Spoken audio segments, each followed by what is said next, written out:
Ya, selamat pagi, selamat siang, selamat malam untuk adik-adik semua. Selamat bertemu kembali di pertemuan ke-8 dari topik kita etika strategi teknik mencari kerja. Ini topik mata kuliah kita hari ini adalah human rights atau hak asasi manusia. Ya, sebelumnya marilah kita berdoa sesuai dengan ajaran agama masing-masing. Ya, doa dimulai.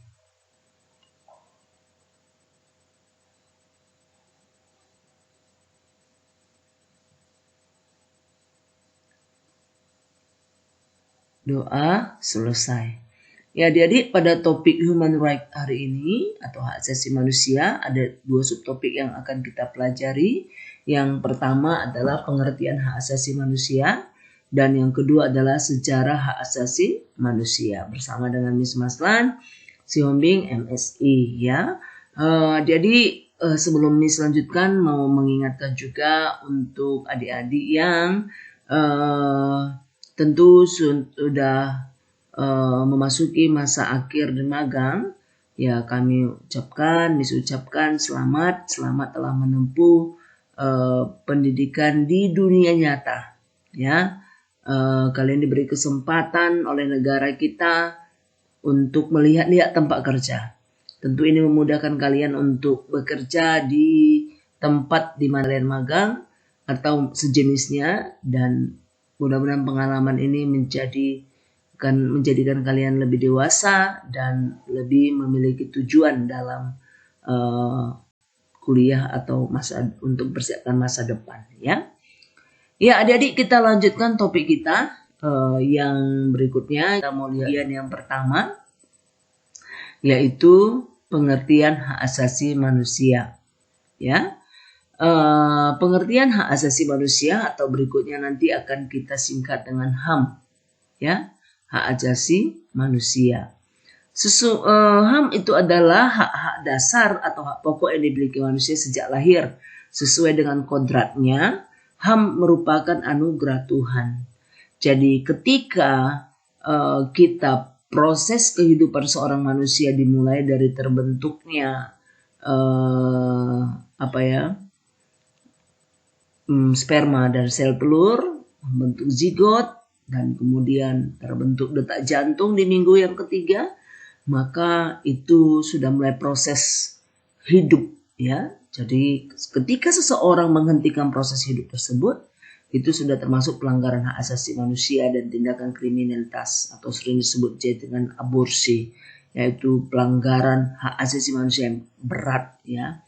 Nah, HAM menjadi sarana perlindungan manusia terhadap kekuatan politik, sosial, ekonomi, kultural ataupun budaya dan ideologis yang mungkin saja akan menindasnya. Jadi ada beberapa kultural yang akhirnya dilarang ya. Contoh di India ada budaya melemparkan anak ya, melemparkan bayi dari soto rumah atau dari lantai 2 rumah, dari atas rumah ke bawah. Jadi memang bayinya ditampung di bawah, tapi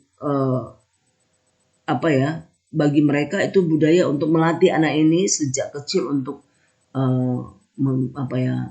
kuat gitu ya. Tapi kan itu sangat riskan ya, sangat budaya yang sangat dekat sekali dengan kerusakan otak, dengan bahkan kematian, dan ini budaya ini sudah dilarang atas dasar hak-hak asasi manusia ya.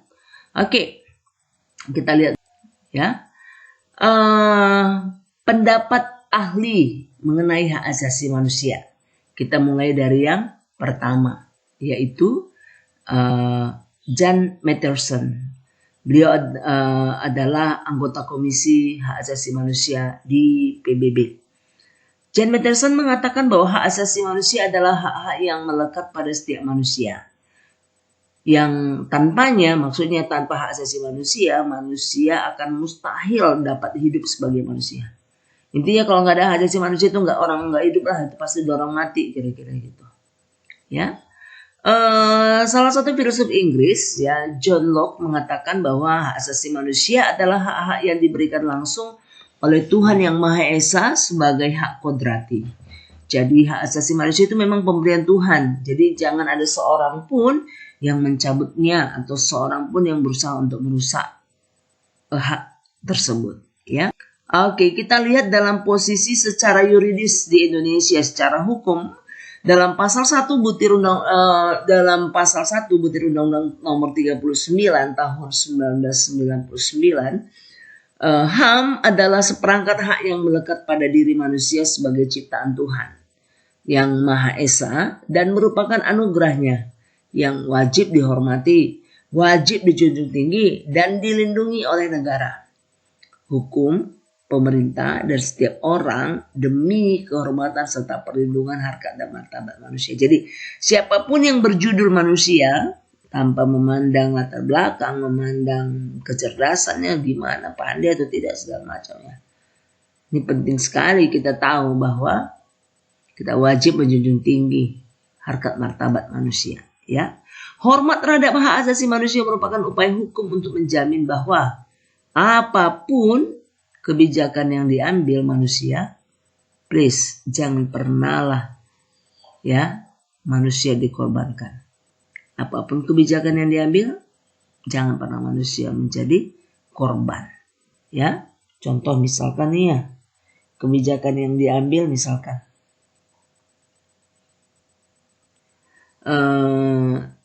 dalam hal keputusan, ya.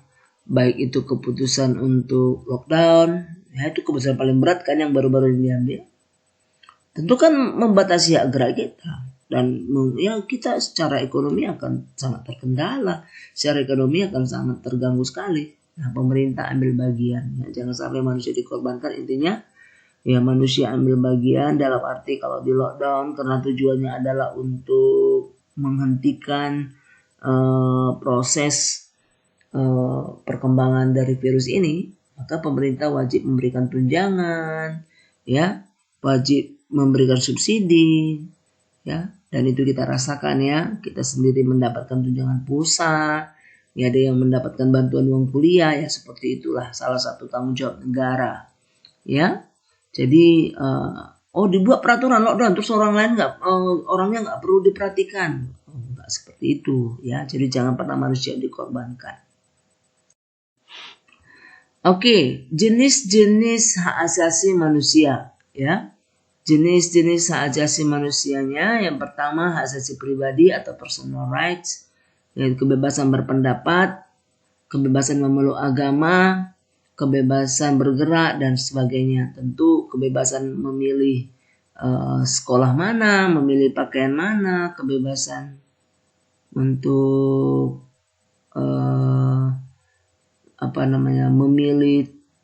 memilih jurusan apa, itu hak asasi kita sebagai manusia ya.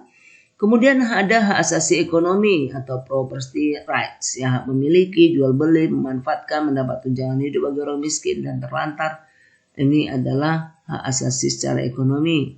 Hak asasi politik atau political right, ikut serta dalam pemerintahan, hak memilih, dipilih, mendirikan parpol dan sebagainya.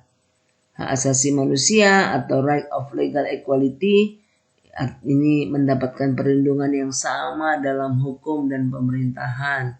Nggak mandang kamu itu anak pejabat atau bukan. Nggak memandang kamu itu laki-laki atau perempuan. Ya kan? Mau laki-laki, mau perempuan, kalau mencuri sama aja hukumnya ya. Kemudian dalam hak asasi sosial dan budaya, social and cultural rights, mendapat jaminan pendidikan, kesehatan, mengembangkan kebudayaan dan sebagainya. Hak asasi dalam tata cara peradilan dan perlindungan hukum, procedural rights, mendapatkan perlakuan dan tata cara peradilan dan perlindungan dalam penangkapan, penahanan, penyitaan, penggeledahan dan peradilan. Mungkin kalian pernah perhatikan ya, kalau polisi mau nangkap seseorang maka dia harus hormat dulu gitu. Ya mau apapun, mau naik sepeda motor, mau naik mobil mewah, hormat sama. Itu prosedural ya. Oke. Kita lihat berikutnya. Hak-hak manusia dalam konteks nilai budaya. Semakin masyarakat mengalami modernisasi, semakin perlu hak-hak asasi manusia sepenuhnya diberi perlindungan hukum. Intinya, modernisasi jangan sampai mengorbankan manusia. Daftar hak asasi manusia yang paling terkenal itu tercatat pada Piagam PBB ya, yang diterbitkan pada sidang PBB di Palais de Quillet, Paris 10 Desember 1948, dan ini menjadi hari hak asasi manusia sedunia 10 Desember. Ini tentu berawal dari selesainya Perang Dunia Kedua ya. Selesai Perang Dunia Kedua akhirnya disimpulkan untuk tidak saling jajah menjajah, maka muncullah piagam ini. Sejarah hak asasi manusia ya, kita lihat di Inggris, pelanggaran terhadap hak asasi manusia karena tindakan Raja John Lackland yang sewenang-wenang. Jadi Raja John ini suka-sukanya mau kasih tanah sama yang dekat-dekat dengan dia aja, sama kawan-kawannya, rakyat yang lain gak dikasih. Ya, tindakan-tindakan ini mendapat perlawanan dan melahirkan Piagam Magna Carta 1215. Di Amerika, pelanggaran terhadap pelanggaran yang diakibatkan perbedaan warna kulit atau apartheid ya, melahirkan Piagam PBB pada 10 Desember 1948. Di Prancis terjadi pelanggaran terhadap hak asasi manusia yang melahirkan semboyan HAM. Jadi semboyan HAM itu adalah yang pertama, persamaan, persaudaraan, kebebasan, egalite, fraternité, liberté. Di Indonesia sendiri, pelanggaran HAM terhadap kaum buruh di Indonesia melahirkan undang-undang HAM yang terdapat dalam batang tubuh Undang-Undang Dasar 45. Jadi di Indonesia pernah ada satu kelompok buruh yang memperjuangkan hak-haknya sebagai buruh yang ingin dipandang sebagai manusia. Jadi kalau pernah suatu masa di mana buruh itu dianggap masyarakat atau orang yang layak untuk dihukum, layak untuk ditindas, layak untuk disakiti, dan tentu ini mendapatkan perlawanan ya dari manusia karena kita tahu bahwa hak asasi manusia itu adalah anugerah pemberian Tuhan. Nah, di Indonesia martabat manusia itu terdapat dalam filsafat hidup dan dasar negara Pancasila ya.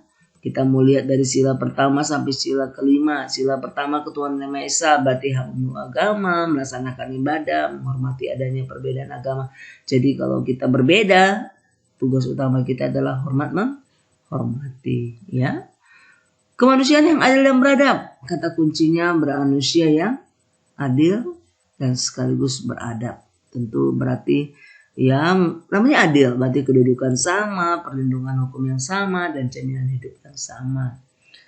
Persatuan Indonesia ini berarti hak bergaul satu sama lain. Walaupun kamu tidak mungkin kamu punya teman orang Nias, kamu punya teman orang Karo, tapi kamu nggak ngerti bahasa Nias atau bahasa Karo, nggak problem. Selama dia manusia, maka kamu punya hak untuk bergaul dengan dia. Ya, hak menjalin persaudaraan, hak berpartisipasi dalam kegiatan sosial. Sila keempat, kerajaan yang dipimpin oleh hikmat kebijaksanaan dalam permusyawaratan. Itu artinya hak hidup demokrasi, hak bermusyawarah, hak untuk mendapatkan hak untuk mendapatkan hak untuk tidak mendapatkan tekanan. Keadilan sosial bagi seluruh rakyat Indonesia, ya, adil dan sosial, yaitu memiliki sesuatu dan diakui. Contoh, kamu punya sepeda motor, tapi negara mengakuinya. Wah, memang itu punya kamu. Jangan sembarangan orang ambil. Dari mana kamu tahu itu punya kamu atau punya teman dia? Itu loh ada STNK-nya. Ya, surat tanda nomor kendaraan, ya, itu diakui negara. Kamu memiliki rumah, diakui negara, nampak dari sertifikat tanah atau sertifikat rumah, ya. Juga kita dilindungi oleh negara dan mendapatkan kesempatan yang sama sebagai warga negara. Nah, ini dia contoh-contoh pelanggaran HAM. Ini yang menjadi bahan prosesnya itu nanti kalian sebutkan contoh-contoh pelanggaran HAM. Dan gimana ceritanya ya, cerita singkatnya, misalkan kisah kasus Ambon, Trisakti, dan selanjutnya Tanjung Priuk, Ya, Trisakti Semanggi 1988, Terbunuhnya Marsina. Marsina ini adalah seorang buruh yang memperjuangkan hak buruh wanita untuk cuti hamil, cuti haid, tapi akhirnya dia diculik dan dibunuh dengan cara yang sadis. Gak tahu siapa pembunuhnya. Ya, Bom Bali ini juga, Dayak dan Madura. Ya, ini salah satu pelanggaran HAM yang sangat sadis yang pernah terjadi di Indonesia. Pelanggaran HAM akan dikenakan sanksi yang tegas sesuai dengan hukum yang berlaku. HAM harus dipraktekkan dalam bermasyarakat. Manusia menjunjung tinggi HAM dan tidak menunjukkan manusia tersebut adalah sebagai makhluk sosial atau zon politikon. Artinya kita tidak dapat hidup tanpa bantuan orang lain. HAM hanya dimiliki manusia, jadi sebagai manusia wajib menjunjung tinggi nilai-nilai kemanusiaan. Kalau kamu manusia, orang lain manusia misalkan, tentu yang harus kita wajib menjunjung tinggi nilai-nilai kemanusiaan. Yaitu apa? Yaitu persamaan, persaudaraan, dan kebebasan. Ya, kalau berbeda apa tadi? Harus saling menghormati. Ya. Nah, adik-adik, ini dia pertemuan kita. Terima kasih atas perhatian adik-adik. Semoga bermanfaat. Soal postis kita adalah kalian tuliskan minimal 3 pelanggaran HAM yang belum selesai sampai dengan saat ini dan juga pelanggaran HAM yang sudah selesai. Ini menjadi tugas kita semuanya, tugas kalian, postis kalian. Oke, terima kasih. Sukses selalu. Jangan lupa laporan magang itu kalian buat foto-foto magang ya. Itu menjadi salah satu bukti otentik kalian memang pernah magang di tempat yang kalian pilih sendiri. Terima kasih. God bless you.